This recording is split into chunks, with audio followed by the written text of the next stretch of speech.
সুপ্রভাত বন্ধুরা। আজকে অনেক সকাল সকালে আজকে না, প্রায় 1 মাস ধরে সকাল সকালে উঠছি, প্রায় 4:30 পৌনে 5টা, কোনো দিন 5টার সময় উঠে স্নানও হয়ে গেছে, পুজোও হয়ে গেছে।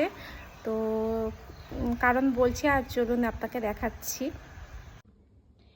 এই যে আমার ছোট্ট মন্দির।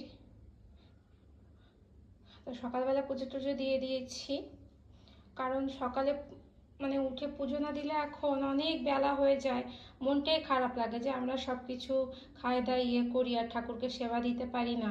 তাই সকালে উঠে আগে সমস্ত বাসি কাজকর্ম সেরে স্নান করে পুজো দিই, তারপরে অন্য কাজ করি। আর এখন তাড়াতাড়ি উঠতে হয়, কারণ হচ্ছে আমার মেয়ের স্কুল থাকে, 8টার সময় বেরিয়ে যায়, দূরে যায় স্কুলে। তার আগে ওর জন্য এক তো খাবার বানাতে হয়, আবার টিফিনও বানাতে হয়। তো এই নতুন যুদ্ধ শুরু হয়েছে আমার। এখন তো দুই মেয়ে পড়াশোনা স্টার্ট, একদম পড়াশোনা করবে ওরা। সকালবেলা ভোরবেলা উঠতে হয় অনেক। এতদিন তো ফোনটা খারাপ ছিল, আপনাদের সঙ্গে কোনো রকম যোগাযোগ ছিল না, কোনো কিছু শেয়ার করতে পারিনি, আমারই ভালো লাগছিল না।